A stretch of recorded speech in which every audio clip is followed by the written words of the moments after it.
Buenas tardes, muy buenas tardes a todos. Que todo llega, todo tiene su fin. Hoy terminamos. A todos nos da mucha pena porque nos gusta venir todos los viernes, pero la verdad es que ya el tiempo se está poniendo un poquito más incómodo para venir, sobre todo para venir tan pronto. Y hacer las nocturnas pues no nos parece, ¿no? Hacer conferencias entre las 12 y las 2 de la madrugada no es propio, pero en verano es lo que pasa.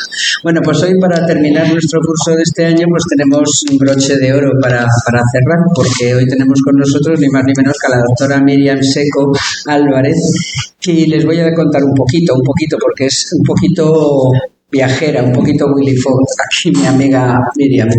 Ella actualmente es profesora del Departamento de Prehistoria y Arqueología de la Universidad de Sevilla.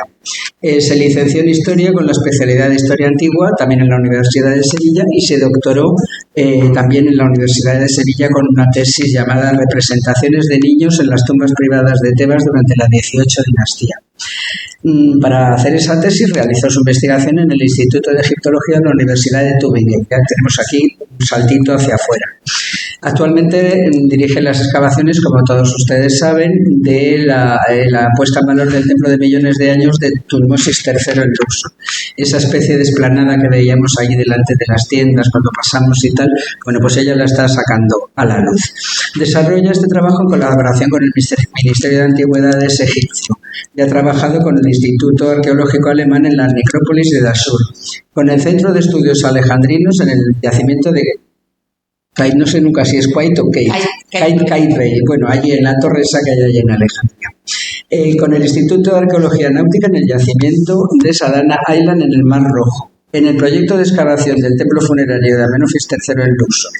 Ha dirigido las excavaciones de un pecio fenicio en Tiro, en el Líbano, las excavaciones de Saruk el Hadid en Dubái, Emiratos Árabes. También trabajó como coordinadora en la exposición 120 años de arqueología española en Egipto, inaugurada en el Museo del Cairo en el 2009. Como comisaria junto a Javier Martínez Babón de las exposiciones Tras los Pasos del Faraón, inaugurada en la Fundación Cajasol de Sevilla, y también a una exposición a la que fuimos todos uno tras otro, la exposición Alba y Carter, inaugurada en el Palacio de Liria en el 22 en Madrid. De aquella exposición y de aquella investigación salió un libro precioso en el que Miriam a mí Miriam fue la que me desveló que el duque de Alba fue tan importante en el descubrimiento de la tumba de Tutankamón, y sigo pensando que no lo explotamos, y si fuéramos otro país lo habríamos explotado mucho más. Pero bueno, ese es el caso. También participó en el rodaje de la película en formato IMAX, El misterio del Nilo. Es autora de varios libros y ha puesto artículos en muchas revistas científicas. Y una cosa que le gusta mucho es la arqueología submarina, ¿verdad que sí? Le gusta bajar a las cimas, bajar debajo del agua, buscar cosas por debajo del agua, que tiene que ser precioso. La verdad es que cuando hemos visto las cosas de Cleopatra y vemos al arqueólogo submarino con su traje de buzo delante de esos tesoros escondidos, la verdad es que tiene que ser un momento mágico, ¿a que sí? Bueno, pues nada, no le quito más tiempo. He de decir que quiero que os acordéis de que el día 18 tenemos la Asamblea General y que no será aquí porque no teníamos hueco, entonces este año será en la Casa Árabe, en la calle Alcalá 62.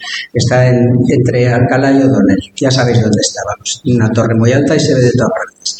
Y que este año no tenemos curso de primavera porque no ha habido posibilidad de encontrar sala. Vamos a ver si lo podemos hacer al inicio del otoño. Y no me quedan más avisos que deciros. También a la gente que no viene presencialmente, también desearles un buen verano y esperamos verles de nuevo aquí el año que viene, porque para el año que viene tendremos un curso que también espero que les guste mucho. Y nada más, quitamos los teléfonos y a disfrutar con Miriam, que bueno, por cierto, no ha dicho de qué va a hablar. Va a hablar de las investigaciones previas a la suya en el templo de millones de años de Tutmosis III, para terminar con todos estos arqueólogos del siglo XIX. Nada más, muchas gracias.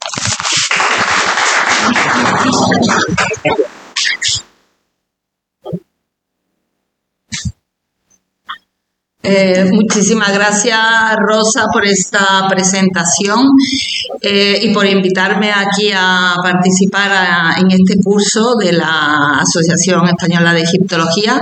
Es para mí un placer venir siempre aquí y contar historias y aventuras.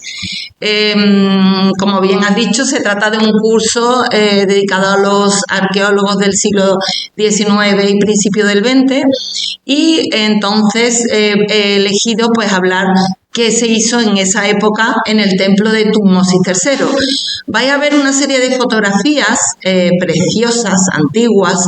Estas son sacadas del archivo de Ricke, un arquitecto alemán que ahora veremos que trabajó en el templo. Este arquitecto alemán, pues todo su archivo lo dejó lo tiene el Instituto Suizo del Cairo, y Cornelius Pilgrim, el director actual, pues hace ya más de 10 años me dejó tener acceso a toda esa documentación porque era el libro de excavación de Ricke, de este arquitecto alemán que trabajó pues casi 4 años en el templo, hizo 4 campañas arqueológicas en el templo, ¿no? Entonces, claro, es una verdadera joya que vamos a ir viendo a lo largo de la charla. Esta es una imagen del pilono de entrada al templo, hecho en adobe, como todos sabéis. No tenemos la carretera detrás, la carretera que actualmente pasa por encima del primer patio. Teníamos esa construcción al fondo y no teníamos lo que son las casas de los que montaron la fábrica de alabastro en esta zona, con lo cual está todo libre. Sin embargo, veremos más adelante que Ricke intentó excavar el pilono, le interesaba mucho porque esto es una joya, esto es un pilono de adobe que se conserva. Normalmente, como sabéis, el adobe pues no se conserva bien y, por ejemplo, el templo de Amenofis III, los colosos de Memnón, los pilonos eran de adobe, los pilonos no existen, está todo arrasado. Entonces, este templo, al estar un poco metido en la montaña, tenemos menos problemas de humedad y se conserva el pilono. Por eso es una pieza clave arquitectónicamente, un pilono de un templo de millones de años. Y Ricke, por supuesto, estaba interesado en estudiar, pero veremos qué le ocurrió al estudiar. Vamos a empezar porque las primeras investigaciones, las primeras campañas arqueológicas son de 1886, como vamos a ver, pero vamos a hablar de un libro que imagino que habéis leído, y si no lo habéis leído, leerlo, porque es una maravilla, y te cuenta, sueñas cómo era el mundo en Luxor, pues esto a finales del siglo XVIII, principios del siglo XIX. En los últimos secretos del Valle de los Reyes, de Romer, ahí nos cuentan...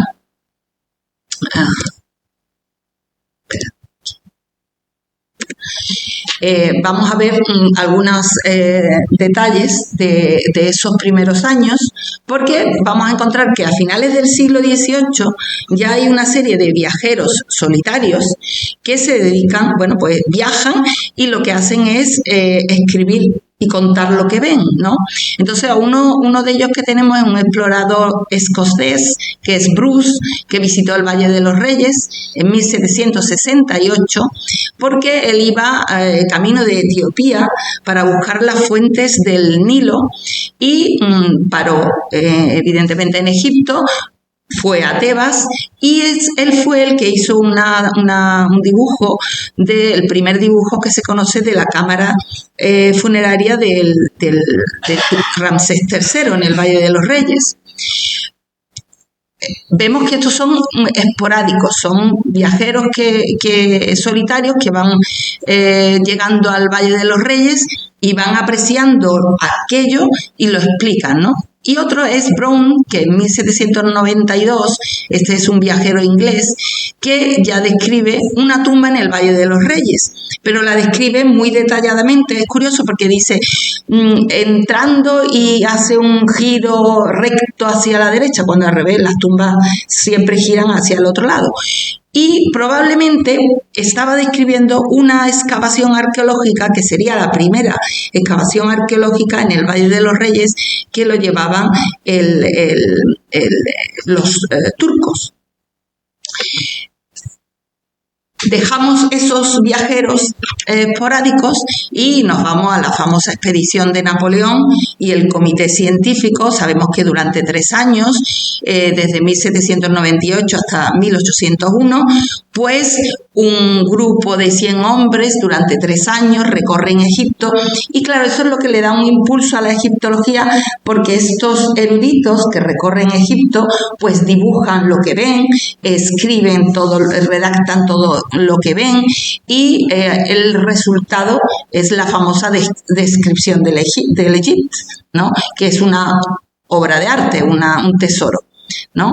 Y en ese ambiente a mí me ha llamado la atención una experiencia vivida por Denon. Denon era un diplomático francés que iba acompañando al general Desseaux, y cuando van hacia Luxor, acampan al lado del templo de Karnak, y explica, claro, imaginaros, alguien erudito, culto, curioso, con ganas de ver qué hay al otro lado, y entonces organizan expediciones y van a caballo, cruzan el río, se van a recorrer la orilla occidental, y en una de las descripciones que hace, que es la que voy a leer a continuación, es muy evocadora de cómo era aquello, ¿no? Eso lo vamos a ver ahora. Cuando ya se van los franceses, tenemos a los ingleses. Entonces tenemos todas las expediciones que están dirigidas por Hamilton, y claro, siempre van al Valle de los Reyes, hacen cosas en el Valle de los Reyes, sobre todo, ¿no? Luego tenemos la época de Belzoni, de los cazatesoros y el tráfico de antigüedades, hasta que llegaremos a lo que son las primeras excavaciones arqueológicas. Entonces, voy a leer este texto, no voy a leer más, es el único, no os preocupéis, porque me encanta. Denon, cuando cruza y va al Valle de los Reyes, cruza a la orilla occidental, dice: apresuré el paso para llegar hasta las 2 estatuas colosales y pude contemplarlas bajo las luces del amanecer, a la misma hora en que la gente de otros lugares solían acudir allí para escuchar los sonidos musicales que salían del coloso de Memnón. Todos sabéis que los colosos cantaban. Continué luego hasta un sitio solitario que se llama el Memnonio. Mientras estaba allí, absorto en su contemplación, mis compañeros se olvidaron de llamarme, y al ver que el destacamento me llevaba media legua de ventaja, galopé para reunirme con él. Las tropas estaban cansadas y las encontré discutiendo si debían o no renunciar a la expedición a las tumbas. Claro, imaginaros, tú estás en el Ramesseum y ahora te quieres meter en la montaña para ver las tumbas privadas y luego irte al Valle de los Reyes. Imaginaros la emoción y todo esto, ¿no? Entonces, aunque yo por mi parte, aunque estaba muy disgustado, claro, lo habían abandonado, no dije ni una palabra y conseguí más con mi silencio de lo que probablemente habría logrado dando rienda suelta a mis sentimientos, pues al final reemprendimos la marcha sin más discusiones. Pasamos primero por las aldeas del Kurna, y fijaros, la antigua necrópolis, y al acercarnos a sus habitaciones subterráneas, sus incorregibles moradores nos recibieron por tercera vez con unas descargas de sus mosquetes a modo de saludo. Imaginaros, claro, agresivos contra los extranjeros que están viniendo, haciéndose fuerte en sus retiros sepulcrales, salían de ellos como espectros solo para alarmar a los hombres. Culpables de muchos otros crímenes, ocultaban sus remordimientos y fortalecían su desobediencia en la oscuridad de sus cavidades, que son tan numerosas como para atestiguar por sí misma la inmensa población que hubo en la antigua Tebas. Imaginaros esa visión, ¿no? Después va al Valle de los Reyes. Claro, el Valle de los Reyes lo describe con una garganta estrecha, claro, antes de que se hiciera toda la apertura, el acceso al Valle de los Reyes, que debería ser una maravilla, ¿no? Imaginaros aquí en los colosos de Memnón, claro, él no vio estos colosos de Memnón, porque esa foto es moderna, es muy reciente. Fijaros que aquí tenemos los colosos del segundo pilono y ahí el tercer pilono están todavía, bueno, ya lo han remontado. Si habéis estado en Luxor últimamente, hay 3 pares de colosos, uno detrás de otro, que están delante de lo que sería primer pilono, segundo pilono y tercer pilono. El pilono era de adobe y con la humedad ha desaparecido. Pues imaginaros a Denon haciendo este recorrido, pasaría por delante del templo de Tutmosis III, pero claro, no le prestó atención, tenía tantísimas cosas en que fijarse que no le prestó atención. El templo de Tutmosis III, para que os situéis, está aquí, en la montaña del Joja, esto es el Joja, el Asasif, entre el Joja y el Asasif, al límite de la tierra cultivable y con un lugar especial, ¿no? Aquí al fondo veis el templo de la reina Hatshepsut, la montaña del Kurna, es decir, es un lugar en un enclave muy especial. Probablemente pues pasaron a caballo, porque si habían estado en el Ramesseum, pasaron a caballo por aquí, por delante del templo, pero no prestan atención. Tenemos que esperar al siglo XIX, a Lepsius, a 1844, que es cuando se identifica por primera vez el templo. Es la primera evidencia que tenemos del templo en un mapa, que ahora lo veremos. Después vamos a ver las intervenciones de D'Arcy, un arqueólogo francés que excavará en 1888-1889. Es el primero que hace unos trabajos oficiales y sobre todo se va a centrar en la terraza alta y en lo que es las construcciones adosadas al muro perimetral norte. Ahora lo vamos a ver. Y luego ya vamos a pasar al siglo XX con Weigand, que va a intervenir en el templo en 1906. En 1907 va a ser la primera planimetría del templo completa y va a publicar algunas piezas destacables de esas primeras intervenciones. Luego vamos a pasar a Riquet, que ya son los años 30, y en 1939 es cuando hace una publicación, una monografía, que es el resultado de 4 años haciendo intervenciones arqueológicas, pero Riquet era arquitecto y estaba más interesado en la planta del templo. Luego ya se abandona el lugar en 1939 y en el siglo ya XXI tenemos a Kentwicz, que precisamente en su guía de Luxor, que seguro que la tenéis, la guía del 2005, en esa guía dice, algún día estos monumentos, refiriéndose al templo de Tutmosis III, algún día estos monumentos serán limpiados y protegidos. O sea, que acertó, porque en el 2008 nosotros empezamos el proyecto, seguimos actualmente en 2026 y eso es lo que estamos haciendo, poniéndolo en valor, lo hemos limpiado y excavado y lo estamos poniendo en valor para que se pueda visitar. Entonces vamos a empezar por Lepsius. Lepsius es un epigrafista alemán, era director de la expedición prusiana. Esta expedición pues estuvieron desde 1842 hasta 1846 y es una expedición que se dedicaba sobre todo a la prospección arqueológica y epigráfica. Claro, intervenían en muchísimos lugares de toda Egipto y entre ellos, por supuesto, llegaron a Tebas, un lugar especial, y al desierto oriental. Y fue el que identificó por primera vez el templo de Tutmosis III. Hizo un plano muy interesante con todos estos monumentos. Su obra más famosa es Denkmäler de Egipto, o sea, la Denkmäler, Egipto y Etiopía. Lepsius, en 1844, este es el plano que hace de Tebas. ¿Veis? El Nilo, el límite de la tierra cultivable, y aquí encontramos todos los templos. Vamos a ver otra imagen, esta que se ve mejor.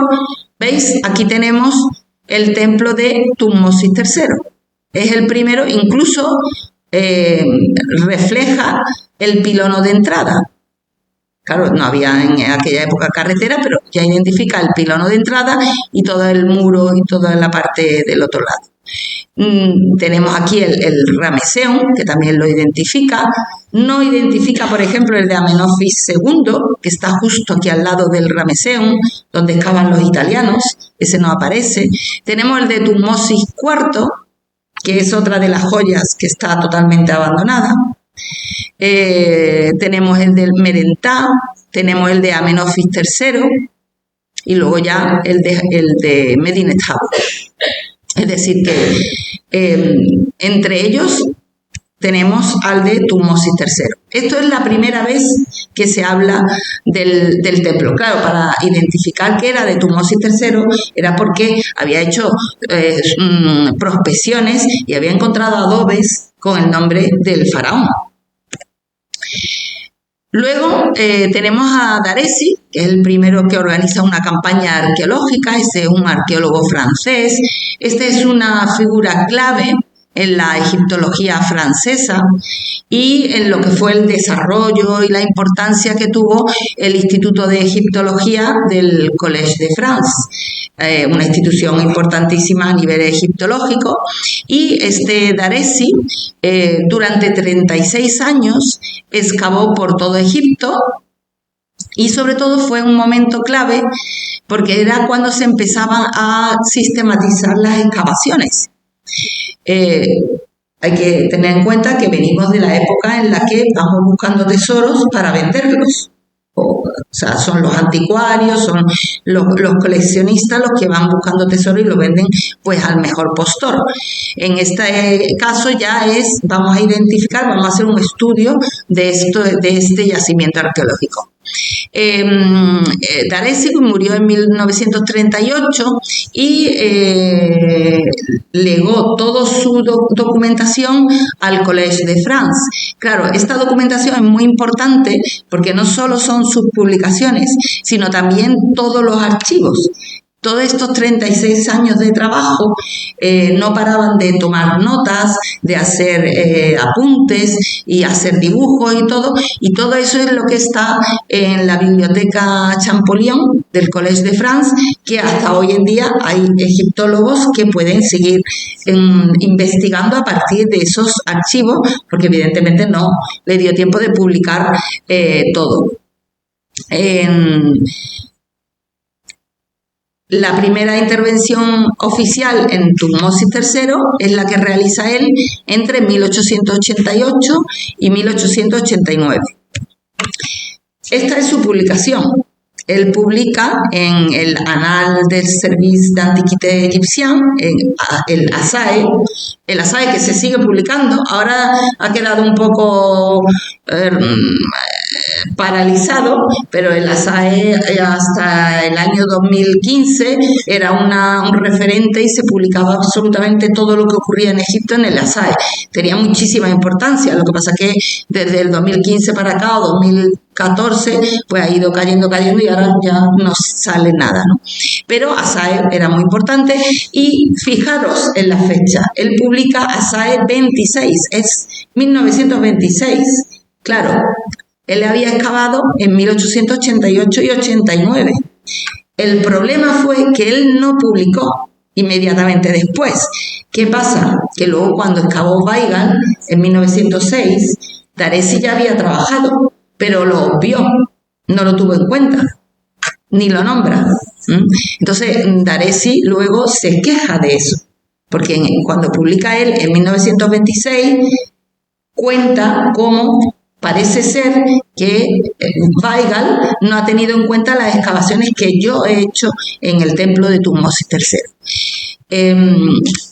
Otra cosa curiosa es que, claro, se concentra en la terraza alta y ve tal desorden y tan destrozado todo que dice, bueno, no merece la pena trabajar aquí, que era lo normal, trabajar en la terraza alta porque hay bloques y bloques y bloques, no merece la pena trabajar aquí, voy a trabajar en las construcciones de adobe que están adosadas al muro perimetral norte, que es el plano que vemos aquí.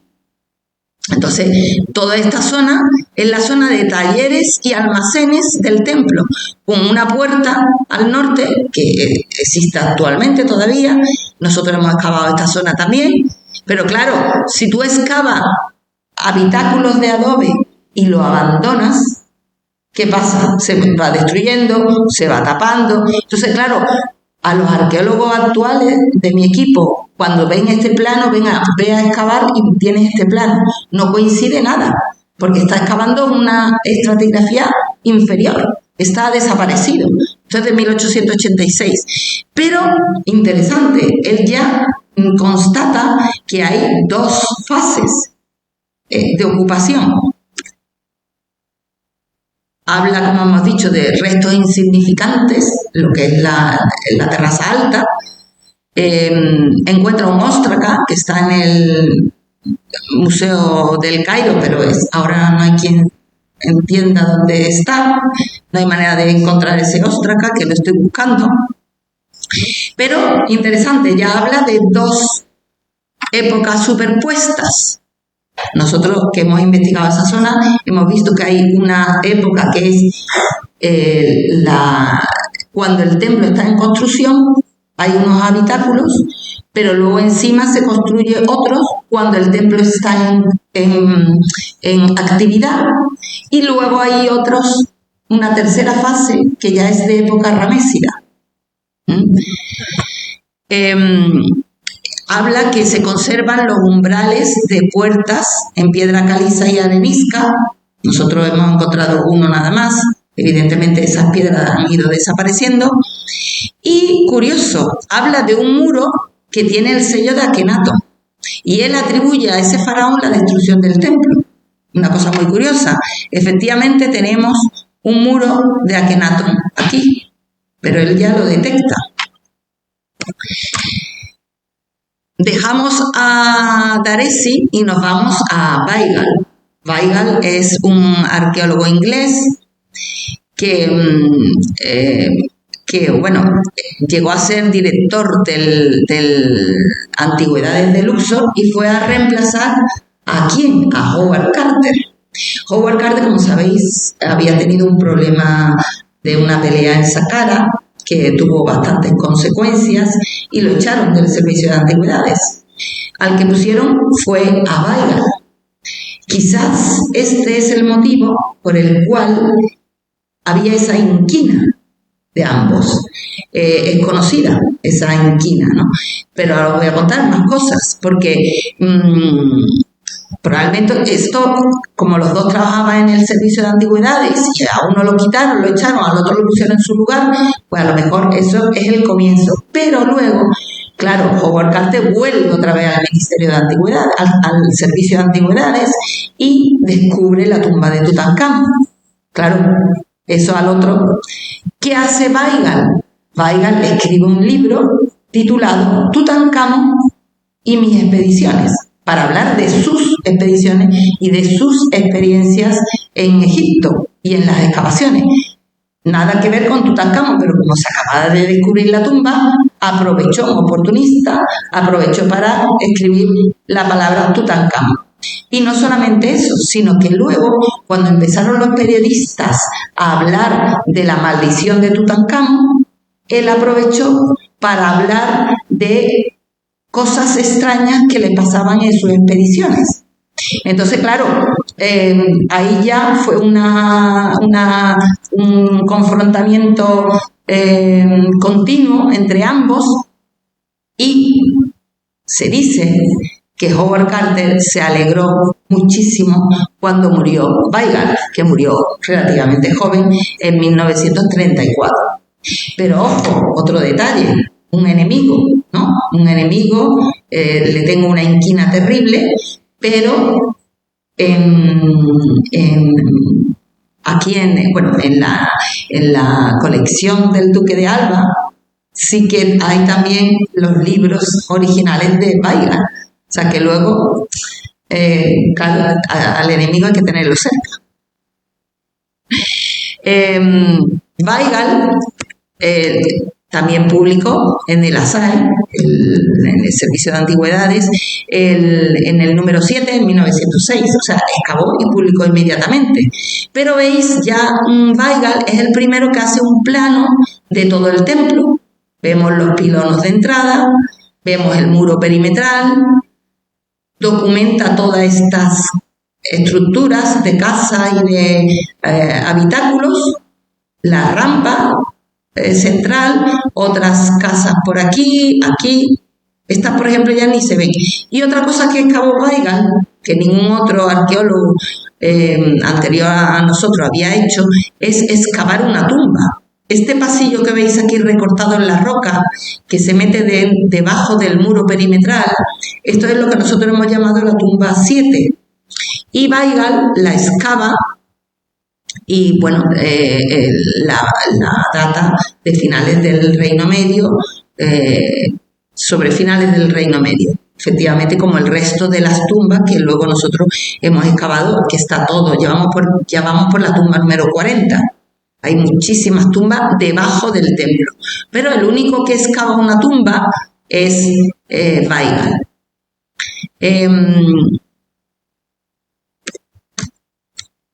Es curioso también cómo se financia la excavación. A mí, como siempre, me llama mucho la atención porque es nuestro pesadilla. El Pachá Thoson ofrece 400 libras inglesas en 1905 a la Dirección General de Antigüedades para trabajos en Tebas. Y fijaros que se elige trabajar en el templo de Tutmosis III, que es curioso.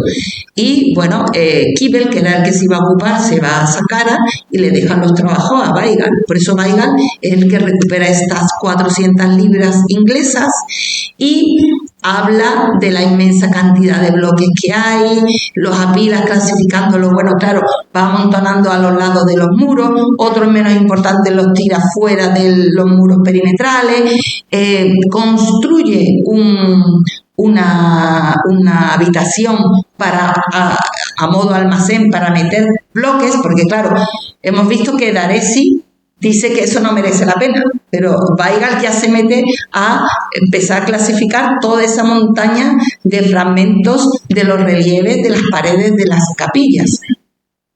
Y pues construye el almacén. Y luego sí, es curioso, los descubrimientos importantes, los más importantes, van al Museo del Cairo, otros menos importantes van al almacén de Medinet Habu, otros los deja en el propio almacén que hace en el yacimiento y otros los deja abandonados por encima, por allí, tirados por encima, por toda la extensión del yacimiento. Fijaros esta foto, que es una maravilla. Esta foto no es de Weigand, esta foto es de Rique. Hemos visto que Weigand trabaja en 1906. Esta foto es del año 34, es decir, casi 20 años después. Si Weigand había ordenado esto, claro, había ordenado algunos, pero los que había dejado tirados que no merecían la pena, fijaros cómo estaba la terraza alta. Todo lleno de bloques uno encima de otro. Esto es de la época de Rique, la foto ya, del archivo personal de Rique. Además, aquí es muy curioso, me encantan estos libros, estos cuadernos de campo antiguos, porque te hace un pequeño sketch para ver la foto donde está. Porque claro, tú tienes esta foto, pero ¿dónde está esta foto? ¿Dónde está hecha? Hombre, nosotros que trabajamos ahí lo sabemos, ¿no? Lo puedes ver por los muros, porque sabes, conoces la zona, pero claro, ha hecho un pequeño sketch del templo con los pilonos y te pone una cruz en lugar de la foto. Eso es fantástico. Y fijaros el almacén que había construido Weigand, como estaba 20 años después.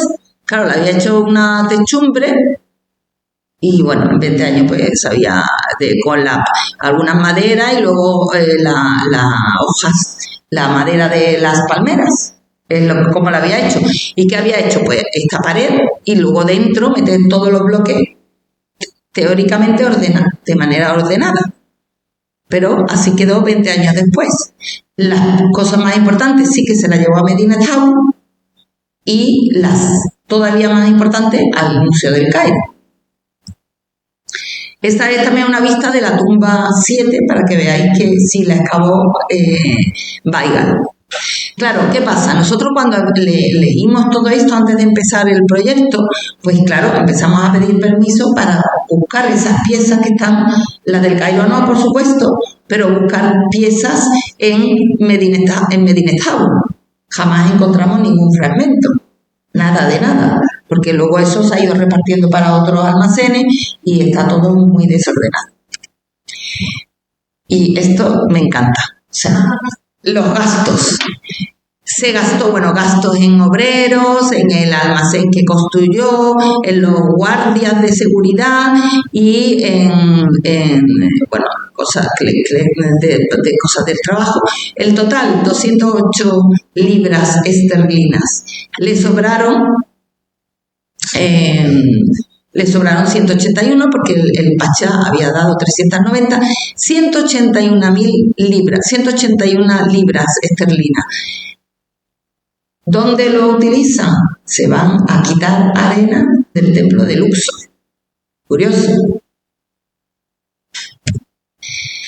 Nos vamos ya al siglo XX. Riquet. Riquet es un arquitecto alemán y Riquet lo que quería es estudiar la planta del templo. Planta del templo, ¿y por qué? Porque estamos hablando de Tutmosis III. Claro, el templo anterior es Hatshepsut. Y después, si vamos a la dinastía 19 y a la dinastía 20, nos vamos a plantas como Seti I, Ramsés II, Ramsés III. ¿Cómo evolucionan las plantas de estos templos de millones de años? Entonces, Tutmosis está como a mitad de camino y era importante para ver qué tiene del periodo anterior y qué va a tener aún en los posteriores, ¿no? Entonces era muy importante saber la planta del templo.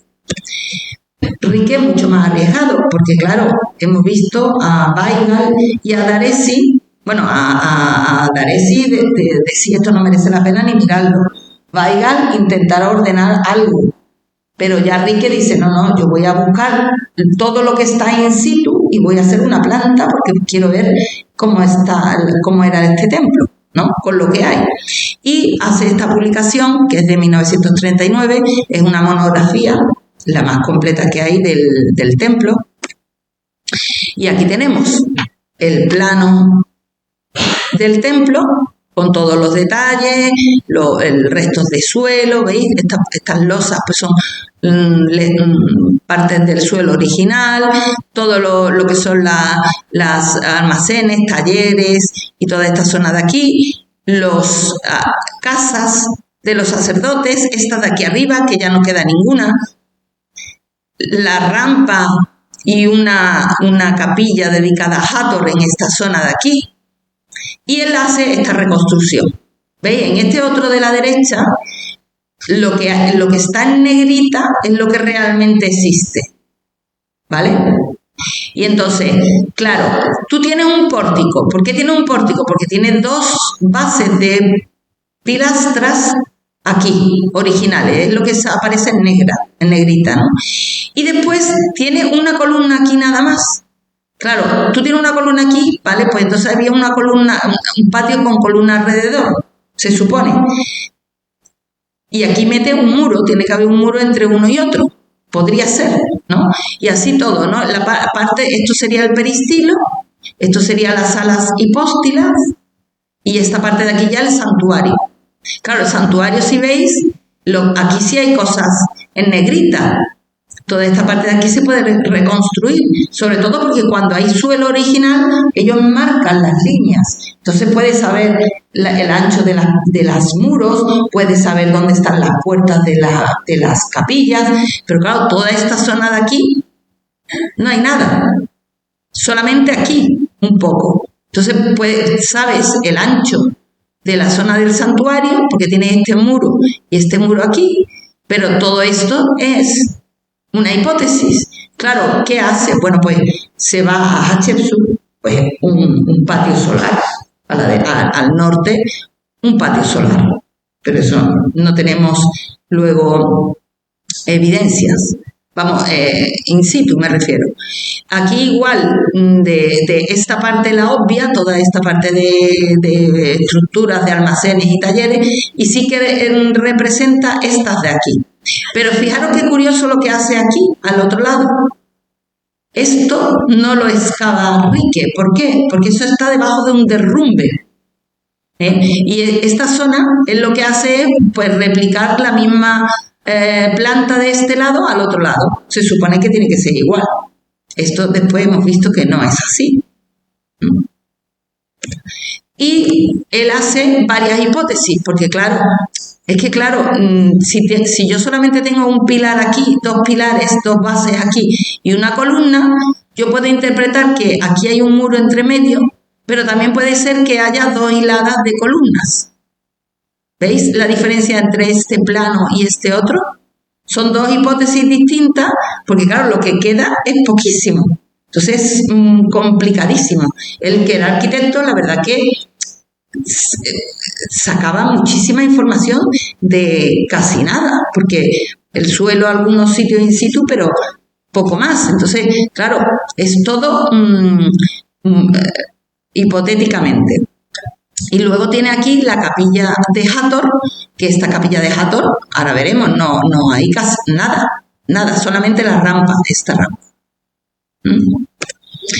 También como arquitecto pues hace secciones, ¿no? Como reconstruye lo que es el pórtico, pues tendría que llevar las estatuas osiríacas, copiando a Hatshepsut, la capilla de Hathor al sur, y esto pues una reproducción de lo que serían las zonas de almacenes y talleres.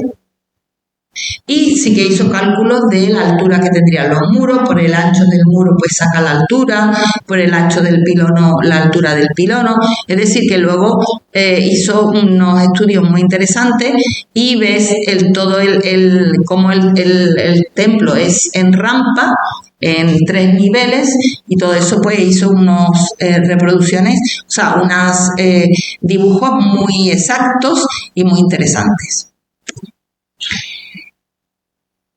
Como hemos dicho, Rique es arquitecto y lo que necesita es comparar el templo con lo anterior y con lo posterior.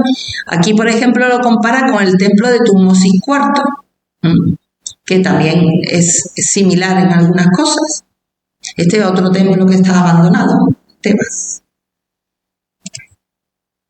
Y un estudio interesante que hace Rique es el estudio de la estela de falsa puerta de Tutmosis III. Esta estela de falsa puerta, veis, estas son las fotos del diario de Rique, esta estela estaba colocada delante del patio grecorromano de Medinet Habu. Y esta estela él la estudia y ve que es de Tutmosis III, y como en el templo había encontrado parte de la bóveda de esa capilla que tiene el ritual de las horas, y aquí en la estela tenemos a una divinidad representando la última hora de la noche y la primera hora del día, pues asocia esta estela y dice que es la estela de falsa puerta del templo de Tutmosis III, y estaría colocada en la capilla dedicada al recuerdo del faraón. Y entonces hace el estudio de esta estela, que es preciosa. Y fijaros qué maravilla los dibujos, es que me encanta. ¿No sabéis cuando un arqueólogo, como director de excavación, tú le pides a los arqueólogos que te den sus cuadernos de campo y que te hagan un diario? Y no hay cosa peor que un arqueólogo desordenado, o que no sepa dibujar, o que la letra no se entienda. Entonces, yo cuando veo unos dibujos así tan bien hechos y tan organizados, me encanta, ¿no? Aquí, pues, claro, copió los textos jeroglíficos, que la estela es, ahora nosotros ya la hemos publicado, pero la estela es complicadísimo sacar y copiar los jeroglíficos. Hemos tenido que hacer fotos con distintas luces, tratarlo con esto, porque hay algunas zonas que es casi imposible de leer. Y él hizo una reconstrucción de la estela, ¿veis? Lo que realmente existe hasta aquí, ¿veis? Y él hace una reconstrucción de cómo sería la capilla, toda la pared oeste de esa capilla dedicada al recuerdo de Tutmosis III y que tendría en la bóveda, lo sabemos porque existen bloques, de la ritual de las horas, las 12 horas del día y las 12 horas de la noche. Aquí hace un dibujo, esto ya es de la publicación, hace el dibujo del techo abovedado de esa capilla. Lo que realmente existe pues son unos cuantos bloques que tampoco... A nosotros nos gustaría poder reconstruir esa bóveda, pero no lo podemos reconstruir. Lo que estamos buscando es alguna manera de mostrar esos bloques, porque la verdad que son preciosos. Pero claro, a ver cómo lo podemos mostrar para que se vean. Así, bueno, estos son de su diario, de las fotos que hizo de esos bloques, de lo que es la bóveda, con las estrellas. Algunos tienen color todavía precioso. Y veis, esta es una reconstrucción que hemos hecho nosotros, pero claro, esto a partir de Rique, de lo que es el santuario, a partir de las líneas constructivas. Estas líneas azules son las que realmente existen en el suelo, pero lo demás todo es hipotético.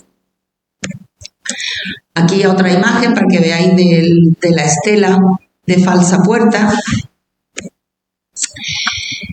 Y ahora nos vamos a otra zona, ¿veis? Siempre hace el esquemita, señala el norte como buen arqueólogo y pone dónde está la foto. Esta foto es la zona de la escalera que da acceso al edificio administrativo, que él no excavó y no lo vio, no lo identificó. ¿Por qué no lo identificó? Porque todo eso estaba lleno de escombros de otros arqueólogos anteriores y él no se puso a limpiar de escombros el exterior.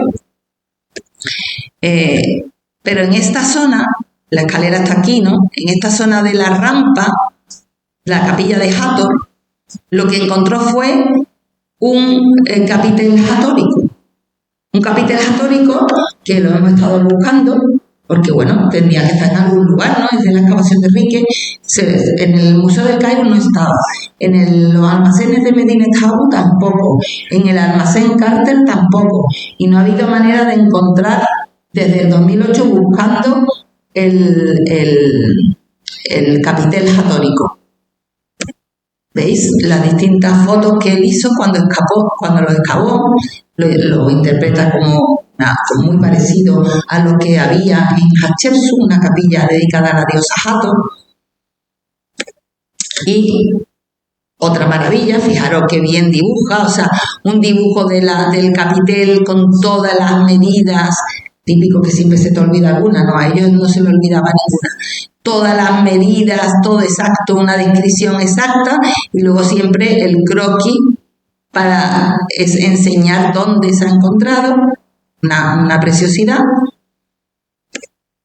¿Y dónde estaba el capitel hatórico? Esto nos enteramos por una colega que trabajaba con nosotros, Linda Chapón, que hizo la tesis doctoral del proyecto, y resulta que estuvo antes del 2008 en la Casa Polaca. Justo cuando nosotros empezamos a trabajar en el año 2008, este capitel hatórico sale de la Casa Polaca. ¿Y dónde se lo llevan? Al museo de El Arish. El Arish es una ciudad al norte del Sinaí, al norte ya casi en la frontera con Palestina. El Arish. A ese museo se llevaron el capitel hatórico en el año 2008. Mucha casualidad. Pues esta investigación nos la pasó Linda Chapón.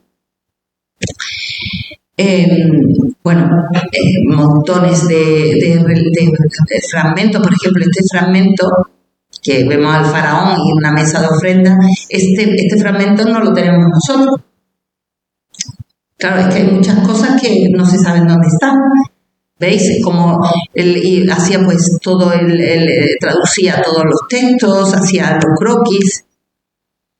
Y así es como quedó el templo, como estaba el templo 70 años después de Rique. Claro, totalmente cubierto de arena otra vez todo. Todo lo que eran adobes, por ejemplo, las casas de aquí de los sacerdotes que tenían una potencia de 1,5 metros, pues tenían medio metro, ha desaparecido el adobe, toda esta parte de aquí arrasada, y luego se ha vuelto a cubrir todo de arena. Y veis todas las terreras alrededor de los muros perimetrales. Esto también, la terraza alta, antes de empezar nosotros a trabajar, estaba toda llena de bloques, no tan exageradamente como hemos visto en la foto de Rique, pero también había miles y miles de fragmentos. Aquí tenemos el almacén construido por Weigel, y este es el estado que quedó. Esto es lo que pasa con una excavación si la abandonas 70 años después. ¿Veis? Esta otra imagen también, una maravilla, estas fotos antiguas. Esto es del año 2004, antes de empezar nosotros a trabajar. ¿Veis? Las terreras inmensas, todo alrededor de los muros perimetrales, el almacén que había quedado olvidado porque el Servicio de Antigüedades no se acordaba que había un almacén ahí, con lo cual estuvo bien para nosotros porque pudimos documentar todo ese material, que eran más de 2.000 piezas, y todo de nuevo cubierto. Fijaros que él había abierto la rampa, por ejemplo, la había excavado la rampa de Hathor, todo eso se vuelve a cubrir todo. Claro, él no excava hasta la roca madre, él excava y obtiene alguna información arquitectónica, ve algo in situ y bueno, ya para ahí, ¿no?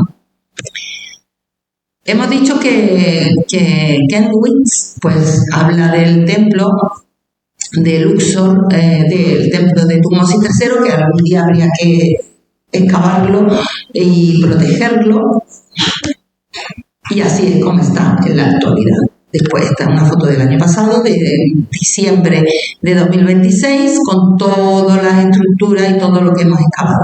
Realmente queda por excavar un poco aquí y otro sector de aquí fuera, y este de aquí del basurero, pero lo que es el interior del templo prácticamente está excavado. Voy a poner unas cuantas imágenes de qué es lo que se perdió Rique. Por ejemplo, Rique soñaba con encontrar las medidas exactas y poder estudiar el pilono. De hecho, en su diario escribe que quiere excavar. Pero ¿qué pasa? Los campesinos de la zona se lo impiden, no le dejan trabajar. Nosotros, en el año 2009, 2010, hasta el 2012, estuvimos trabajando en la zona, sí pudimos excavar. Ya tenemos una casa aquí de moderna encima, pero sí hemos podido excavar 1, 2 y 3 esquinas del pilono, con lo cual sabemos las medidas exactas del pilono. Eso se lo perdió Rique. Pero bueno, algo tiene que dejar para los demás. Y aquí es el estado que está actualmente el pilono. Claro, tenemos esta casa moderna que no la quitan. Al final la iban a quitar, no la quitan. La carretera pues tampoco la van a quitar. Total, que nos quedamos así bloqueados. Aquí, por ejemplo, este camino nos impide excavar la 4ª esquina, aquí, que es la que faltaría por excavar, pero no podemos tampoco. ¿Qué más cosas se perdió Rique? El segundo patio. Claro, ellos excavaban algo. Cuando no encontraban estructura in situ, pues lo dejaban. Nosotros hemos profundizado hasta la roca madre y el segundo patio hemos encontrado un jardín. Los árboles que luego lo hemos plantado y lo hemos puesto en valor y todo eso, ¿no? Pero él no encontró los alcorques, los 8 alcorques, porque estaban a un nivel inferior. ¿Qué más cosas se perdió Rique? aquí, este muro perimetral, hemos visto que había hecho un dibujo de toda la parte norte y esta parte de aquí lo que había hecho es replicar la planta esta aquí al lado, hipotéticamente. Pero esto no lo pudo excavar él. ¿Por qué? Porque aquí tenemos el derrumbe del muro debido a un terremoto. ¿Veis? El muro totalmente desplomado. Nosotros hemos hecho anastilosis y hemos podido remontar todo este muro y volverlo a colocar encima. Con lo cual hemos excavado aquí debajo. Y ahí debajo hemos encontrado la casa del sacerdote Khonsu, que nos ha permitido conocer que el templo en época de Ramsés II seguía activo, al menos una parte. ¿Qué más cosas se perdió Rique? Rique, como todos los arqueólogos de esa época, que buscaban los depósitos de fundación. Entonces, por eso, ¿veis? Cuando excavamos en esta zona, te encuentras un agujero aquí, te encuentras otro agujero aquí, encuentras este depósito lo encontró él, también encontró un depósito aquí, al lado, en la esquina de los pilares del pórtico. Este depósito lo encontró Daresi. Entonces, que por cierto, este depósito cuando lo encontró Rique, lo que siempre pasa, lo encontraron a última hora del día, ahí se trabajaba hasta que se ponía de noche, hasta las 5 de la tarde, 4:30. Evidentemente el depósito de fundación salió a las 2 de la tarde, no les dio tiempo, lo dejaron para excavarlo al día siguiente y había desaparecido. El de aquí. Pero a Rique se le escapó este depósito de fundación, que sí lo encontramos nosotros, justo al lado de la puerta de entrada, en la que encontramos estas piedras con una inscripción que habla de Tutmosis III, precisamente el día del estiramiento de la cuerda, que era el ritual que se hacía cuando se iba a comenzar una nueva obra de estas características. ¿Qué se perdió Rique? Aquí, al exterior del muro sur, como él no limpió las terreras, se perdió el edificio administrativo, en el que hemos encontrado una colección de óstracas que ya están publicados, son unos 350, publicados por Friedrich Hagel, que han dado muchísima información. Y ya para terminar, os quiero presentar lo que hemos estado haciendo estos 2 últimos años de puesta en valor. Nosotros lo que queremos es entrar por la puerta norte, porque aquí tenemos la carretera y es muy complicado, entrar por la puerta norte, caminar por aquí, bajar al segundo patio ajardinado, puedes ver la casa de Khonsu, vuelves para arriba, visitas la estela de Falsa Puerta, ves en esta zona, estamos montando un museo al aire libre de bloques de los relieves, y luego subir por estas escaleras y recorrer los muros perimetrales por encima para tener una visión de todo, tanto del templo como de todas las tumbas que hay alrededor y dentro del templo. Entonces, ese proyecto, que está financiado por el ARSI, es lo que hemos empezado a hacer con la instalación de esta zona. Esto al final se ha puesto un poco más para acá, esta instalación para exponer bloques interesantes que muestren la iconografía del templo y hacer el recorrido por encima de los muros. Esta es la zona donde se van a exponer los bloques, están haciendo mastabas ya bien organizadas con su recorrido. Luego habrá que techarlo para evitar que le dé el sol. Y luego ya subir por los muros perimetrales que se están preparando para hacer el recorrido completo del yacimiento. Y uno de los primeros visitantes que tuvimos fueron los Reyes de España en septiembre de 2025. Pues nada, muchísimas gracias.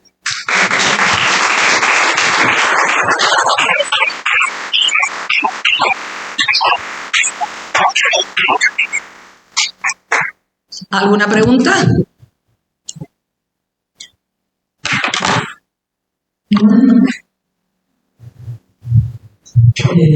Muchas gracias.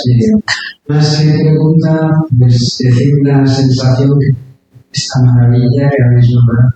Yo estuve por allí, estuvimos en un viaje, que iba Jorge Rubio, iba pues, el líder, el jefe del grupo y tal. Y claro, es que eso ni se veía, ni se miraba, ni nadie le ponía más. Y él nos dijo, vamos a quedar aquí los dos, vamos a es que esto de aquí es un absoluto enamorado de los Moses III, tiene un libro de, bueno, ya sabes que fue un faraón guerrero, que tal. Bueno, pues nos llevó allí como si fuéramos a tierra sagrada. Yo sé que está aquí, y la verdad es que me ha encantado. Es interesantísimo. Felicidades por el trabajo. Pues muchísimas gracias.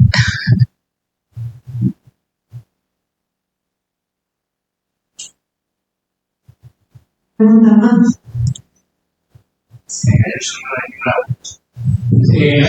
Bueno, sí, me sumo a las felicitaciones como todos los días lo conocimos, una extraordinaria, pero yo me resisto a no hacer una pregunta. What next? ¿Y qué es lo próximo? ¿Qué ves aquí? Aquí, sí. Bueno, espero terminar la puesta en valor para poderlo abrir y que lo abran. Eso. Espero. Y bueno, queda todavía por excavar parte del basurero, que está dando mucha información. Tenemos tumbas al oeste que no están tan arrasadas como las que están dentro del templo. Ahora tenemos ya en prensa la tumba 34, que tiene un ajuar maravilloso con una colección de paddle dolls y de instrumentos musicales. Vamos a presentar la publicación, vamos a preparar la publicación de la tumba 29, que es una tumba inmensa que tiene la fachada y tiene una sala transversal y otra longitudinal con bóvedas que hemos reconstruido, y luego se mete en la montaña con muchísimo material. Entonces son monografías, ahora vamos a ir publicando monografías, porque son tumbas que, aunque sean del Reino Medio, por supuesto de alguien importante, son tumbas que luego estaban abiertas, se volvían a reutilizar, se volvían a saquear, y son tumbas que tienen vida hasta época tardía. Entonces hay tantísimo material que merece un libro, ¿no? Entonces, bueno, ahora estamos con todo eso, y luego el problema gordo que tenemos es la cerámica, que no damos abasto con la cerámica. No sabemos qué hacer con la cerámica. Por Dios, que los arqueólogos se dediquen a la cerámica, necesitamos ceramólogos, porque no hay ceramólogos, hay muy pocos. Hay siempre un problema con los ceramólogos, siempre. Están en 2000 sitios, siempre están ocupados, y ese es un verdadero problema, porque se va acumulando y bueno, nosotros actualmente tenemos 2, pero es que necesitaríamos 5 o 6 en el yacimiento. Y bueno, y con vista ya a otro proyecto.